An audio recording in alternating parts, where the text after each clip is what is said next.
Balaw ang yan toladan, hindi maparehuhan, mga bugto sa kapangpangan, sudyaan sa luksogan, imbis ng patanian, pagkadalig-daligan, tanan kita Diyos ginikanan, paon sa rigong paldiya. Common sense is the source of wisdom. Common sense is the source of our authority and power. Ang tao nag-iisip. Ang tao marunong magkiramdam. Ang tao marunong tumingin.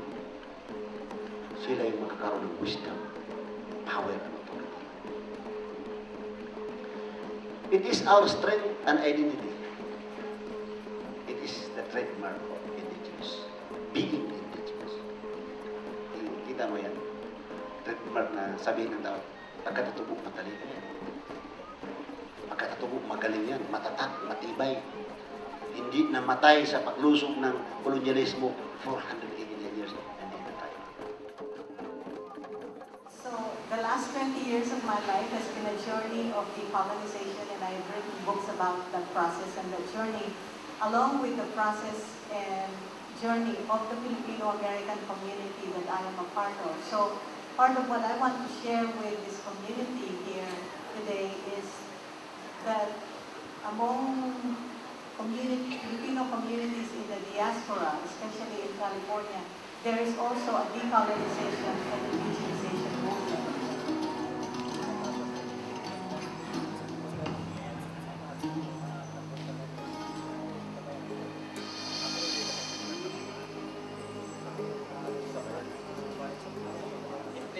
Ngamadoyokan, konoyan adlaw madaukan, yang korawan ngamadoyokan, pakonoy ng asdag madaukan, ng atoan.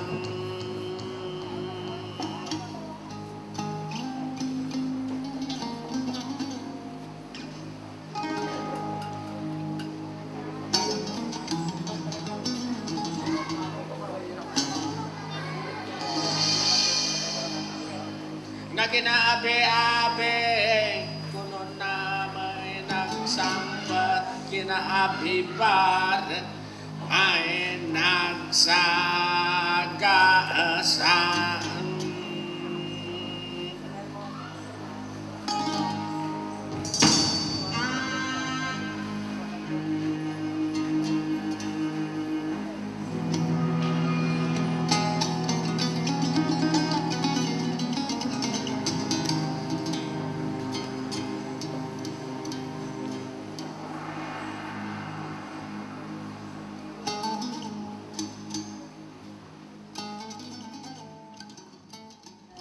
There are two ways of indigenization. One is indigenization from without. So any Western, whatever Western knowledge that we are aware of and we want it to be part of Filipino knowledge, then we try to indigenize it. We find the equivalent in the Philippines. But there is also another type of indigenization which is in fact more important.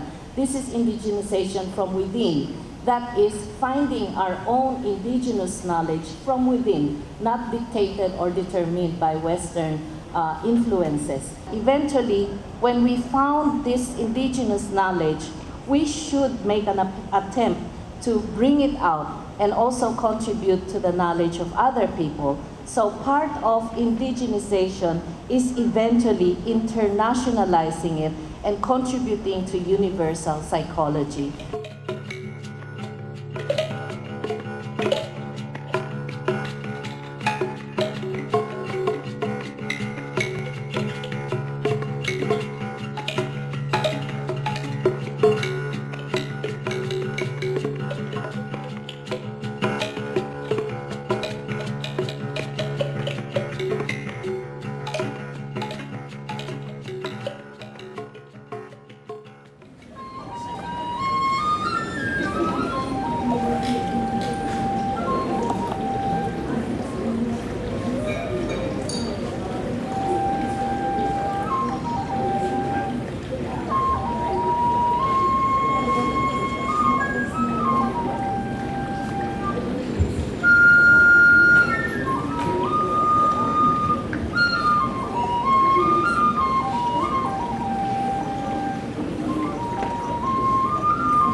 na super tayo. Ang tingin sa iba sa atin maliit. Minamaliit tayo. Lobo. Pero siguro dahil hindi rin natin alam kung bakit pamalit tingin sa amin. Ano nalaman niyo sa amin? Now, nagsimulang malaki ang pagtingin ko rin sa ating pagkatao bilang katutubo. Nung maisip ko ito, nung maalala ko ito, na yung meron kasing mga tanong, kayo mga katutubo, wala nang libro, hindi nasulat naman yung sinasabi niyo dyan. Kami, may libro kami. Maraming teknolohiya, nababasa, may library. Kayo mga katutubo, ano ang sa inyo? O anong isagot natin dyan? Talo na tayo. Pero naisip namin na ang mga katutubo pala ay tayo pala yung nagtatago o yung humahawak ng napakalaking aklat. Dahil ang aklat natin ay ang mundo. Binabasa natin ang gubat, ang hangin, ang ulap. Napakalaking libro.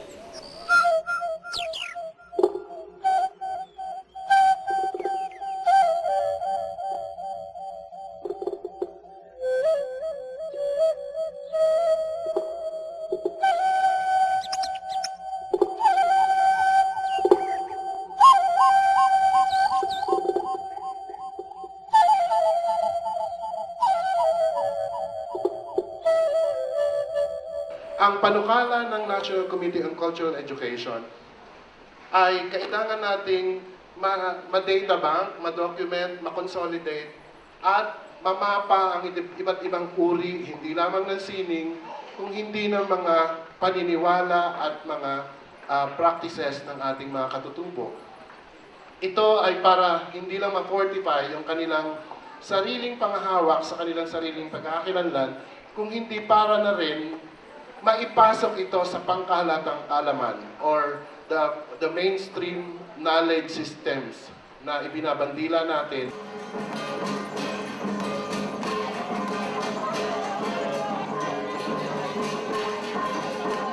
Kita ng mga elders, mga cultural workers, mga cultural bearers, kinahanglan natin ipasa ina siya from the elders to the next generation para hindi manula, para hindi kita makuha sa cultural extinction. Kaya damo kami nagkanatabo karon bilang kita nga tribu, we must be proud of being belonging to a certain ethnic group. A practice for hundreds of years, and it's being given to you right there. And this is what's happening in Kapwa. And these people sacrifice. I mean, well, it's naturally their joy to keep the tradition, the stories. But it is given to me right now, right there. It's a present for me. Identify natin yung mga galing ng katutubo at i-promote natin sa buong mundo. Hindi lang yan basis ng pride, kundi basis ng economic success, economic well-being.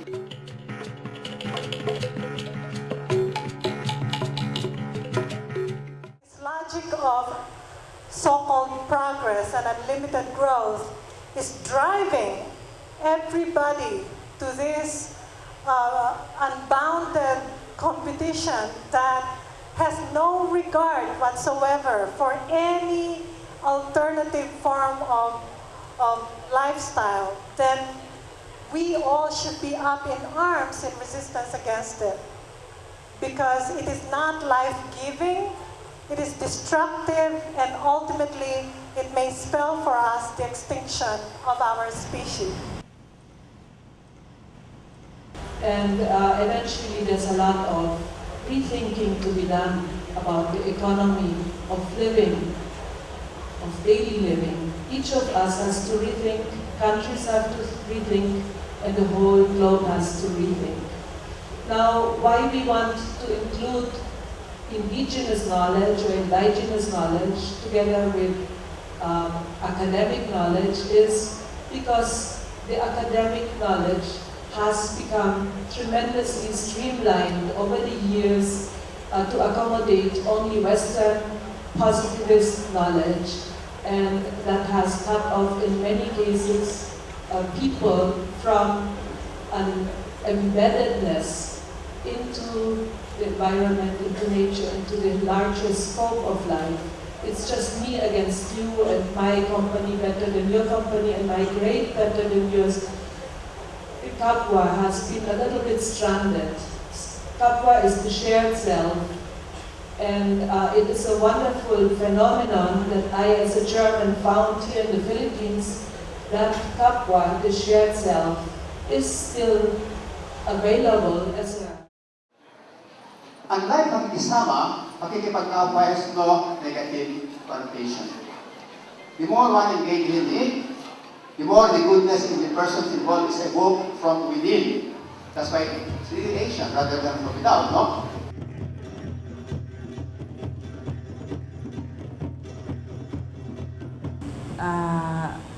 Mahina yung loob eh. In other words, we always, kahit po economics o kahit na social thinking, palagi pong galing sa labas. So, yung first step siguro is to palakasin yung ating sariling loob. In other words, strengthen yung sarili nating self-understanding.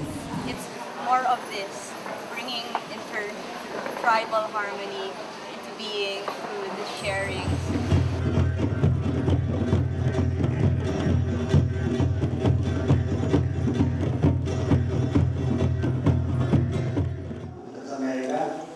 I got my green card to Fugao. I'm settling there, inspired by my brothers from Ifugao and Cordilleras, and I'm trying to find my roots. But to get myself in, I started with the project teaching video to the village of Hapao. Why was I teaching video? Video is a very user-friendly camera. This is not the video of Japan. Anyway, very user-friendly in video. Because of that, anybody in the village can learn to take their shots, to tell their story. Teaching them to use a video, a lot of the young people are getting curious about what their forefathers knew. They were curious about how the shamans are able to summon the forest spirits.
One of the main things that I try to do as an artist is to try to share as much as possible with people and to try to inspire people to go out and to make their own type of art. Even if they think they're not artists, everybody's still a creative being, and it's just something that I really strongly believe in the same way that I believe that history lives. So what is being Filipino? Ito, pagiging kapwa. We are actually spiritual people, very, very spiritual. Alam mo yung the soul of the Filipino. How we embrace life. We're inclusive, we're not exclusive. I can be personal. Exactly. I can be anything. I can be who I am. Yeah. Anything goes, di ba? Napaka-casual natin. Easy. But we're true. Isa yon. And we know how to celebrate.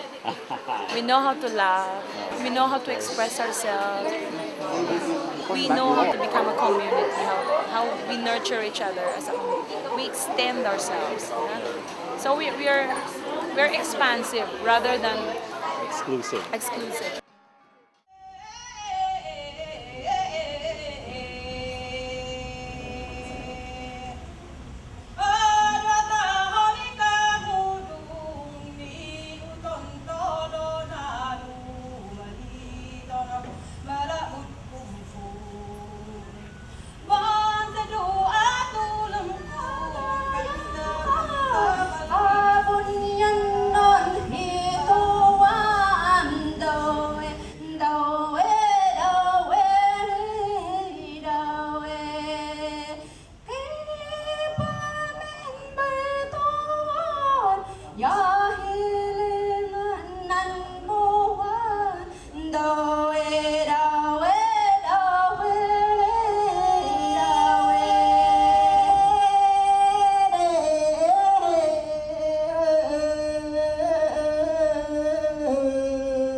make our own awards. Ano ba yan? Yung we make our own citations for people.